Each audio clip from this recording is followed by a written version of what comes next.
Gentlemen, now we start statement for press by President of Republic of Azerbaijan and Secretary General of NATO. Please. Dear Mr. Secretary General, dear guests, ladies and gentlemen, welcome, Mr. Secretary General. I'm very glad to see you in Azerbaijan. Thank you for accepting my invitation and visiting us. I have very good memories of our last meeting in Brussels more than 2 years ago.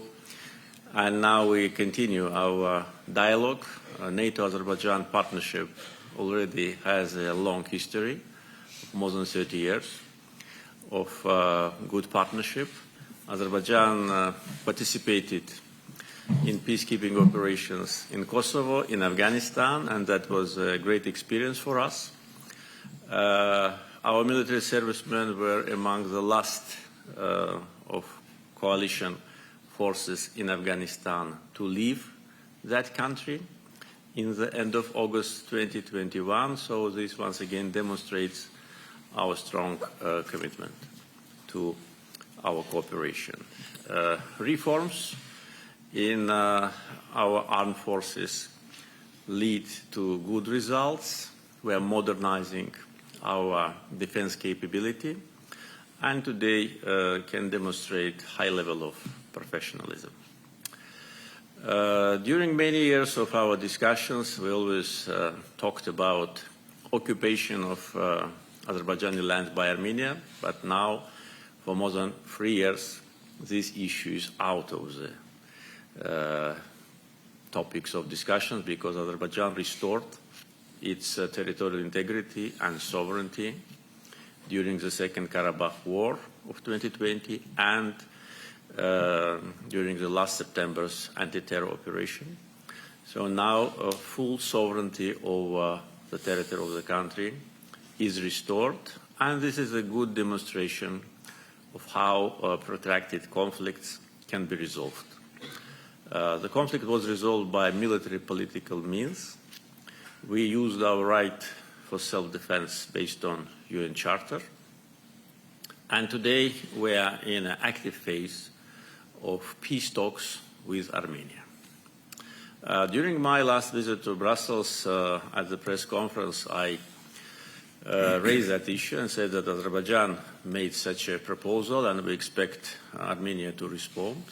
Once again, I'd like to say that it was our initiative to start peace negotiations, and now we had already 7 rounds of exchange of comments with Armenian counterparts on draft peace agreement. And the recent meeting of the foreign ministers and also meeting of the deputy prime ministers on the issue of border delimitation demonstrate that there is a good chance for settlement. And as I said relatively recently, we are now closer to peace than ever before, because during the times of occupation, unfortunately, negotiations did not lead to any result. Actually, for 28 years, Minsk group of OSCE did not produce any result. But now, as a result of restoration of territorial integrity of Azerbaijan, we are very close, I think, and I hope, to have a breakthrough. And that will be a very serious geopolitical change in the Caucasus. That will mean that peace will come to the Caucasus, and long-awaited peace. Today we also discussed the issue of energy security with Mr. Secretary General. I informed him that since we met last time in Brussels, 2 more NATO member states became our partners with respect to natural gas supply.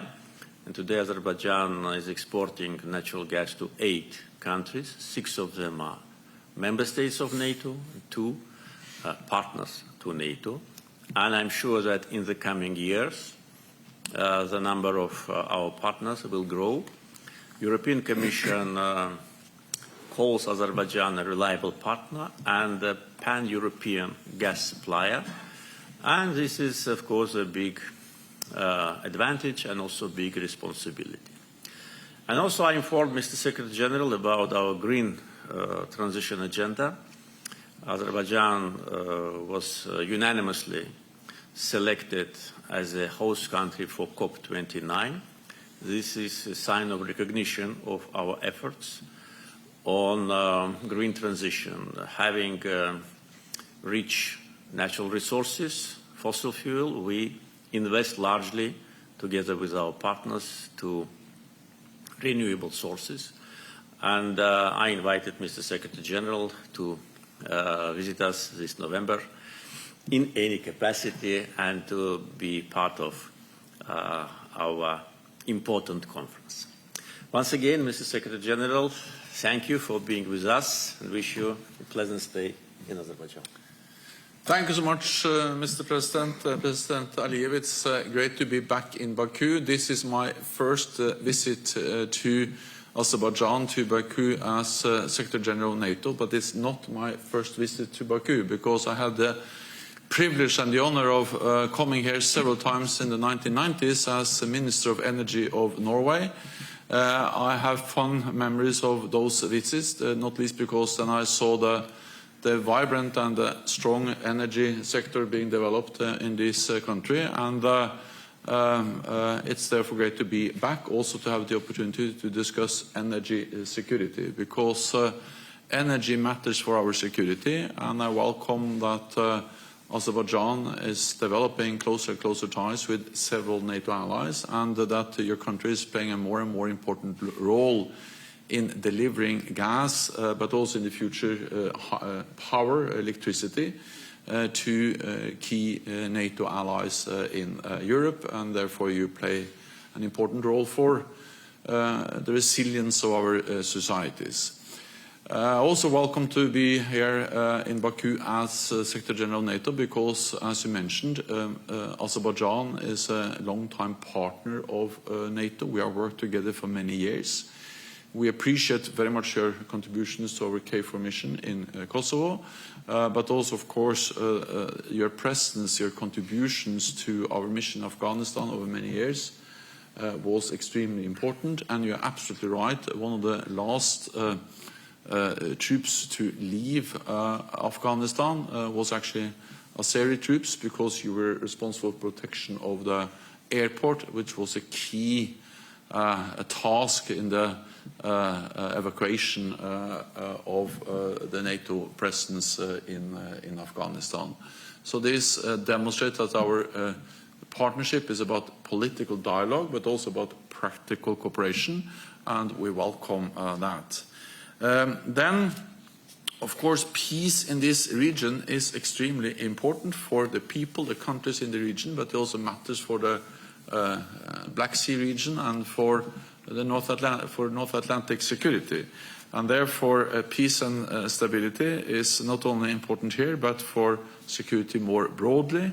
Armenia and Azerbaijan now have an opportunity to achieve an enduring peace after years of conflict.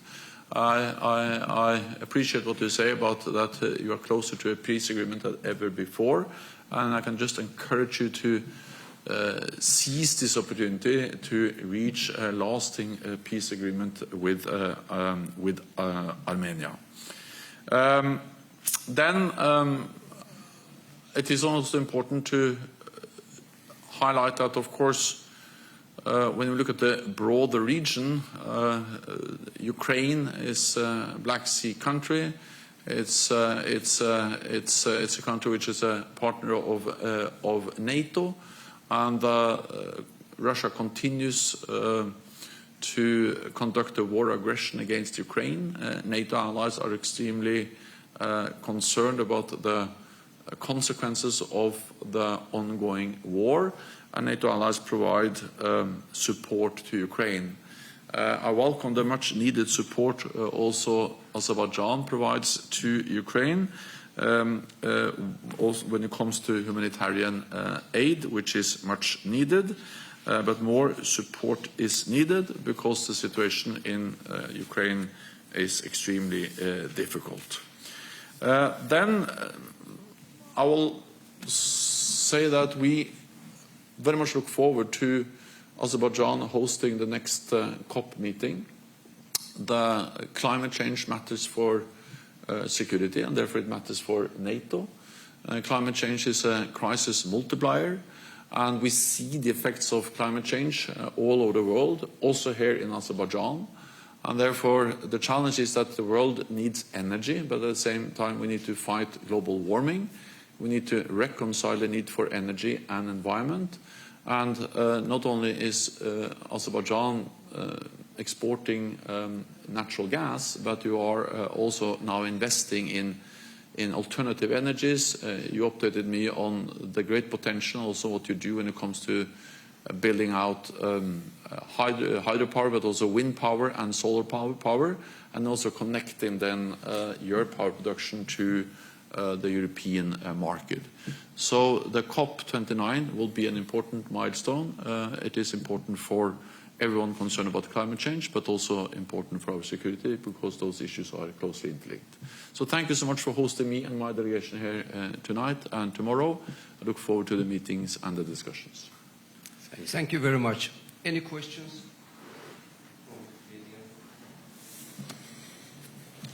Everything is clear for the media. No, thank you very much. Thank you. Thank you.